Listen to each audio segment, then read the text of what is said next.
Which herbs get rid of bedbugs? Herbs are the ancient medicines used by people to treat common ailments in the olden times. Through the years, herbs have also evolved, and though the advent of modern medicine is so advanced, herbs still continue to find their ways to get into modern medicine. There are a variety of herbs, and there are certain herb types for certain types of medical problems. The Chinese are popular advocates of medicinal plants or herbs, and they've been using herbs to treat ailments for a long, long time. Herbs as insecticides. Though there are several herbs that are used as insecticides, no particular herb is identified to curtail, the proliferation of bedbugs. It can be noted, though, that herbs are the principal source of ingredients or chemical extracts. These herb extracts are turned into ingredients of our modern-day pesticides and insecticides. Aside from that use, there are no other uses of herbs for pest control nowadays, though there must be, and for sure, several herbs that have the properties and abilities to drive bedbugs away. Herbs are limited in this area. That means no particular herb is named or identified directly against bedbugs. They will always have to go or be integrated into pesticides for that purpose. Pest control, herbs, and bedbugs. To get rid of bedbugs, pest control firms use certain chemicals in the form of pesticides or insecticides. Take note that these pesticides and insecticides do contain herb extracts. Because the chemicals and herb extracts contained in these bedbug killers are so harsh and deadly, it is advised that you leave the handling to them.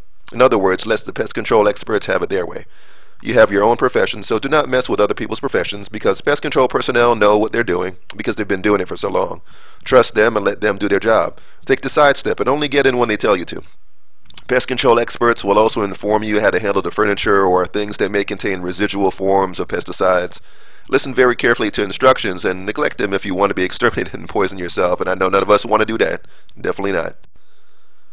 Focusing on pesticides. There are three main groups of pesticides that have herb extracts available through pest control shops in the market. These are for exterminated and unwanted bedbugs. First, focus on pesticides from herbs can be in the form of insecticidal dust.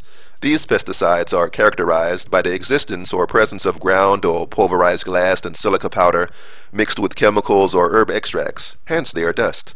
The dust attacks bedbugs by destroying the external waxy protective coats, and these coats are like coating, making up the skin of bedbugs. They serve as helmet-like structures. Insecticidal dust have chemicals with them. Now, once the bedbug's protective coats are ruined, these chemicals set in and poison or dry out the bedbug systems. Secondly, pesticides can be contact insecticides. Contact insecticides are those that should be applied to suspiciously infested areas or surfaces. You will find that this is very effective in getting rid of bedbugs. But they also have downsides. For one, contact insecticides are repellent in nature. They stink so effectively that insect senses can easily sense presence of insecticides. That attribute alone of contact insecticides makes it very ineffective, since it is a repellent and it's not sure and guaranteed that bedbugs will be gotten rid of. They simply may avoid contact with applied furniture or surfaces. And because of that, they'll try to find or transfer to a more conducive habitat. Thirdly, and the last group that we'll deal with will be the most common one, or one of the more common ones, I'll say, the insect growth regulators. This group is aimed at getting rid of bedbugs while they still are in early stages. IGRs will attack or poison young bedbugs or their eggs, and by doing that, there's a guarantee that no new generation of bedbugs will spurt out. The only problem and mess with IGRs is that you have to deal with the adult bedbugs. And use of IGRs as pesticides can be effective, yet so much time and patience is required. As the saying goes, this measure is slow but sure.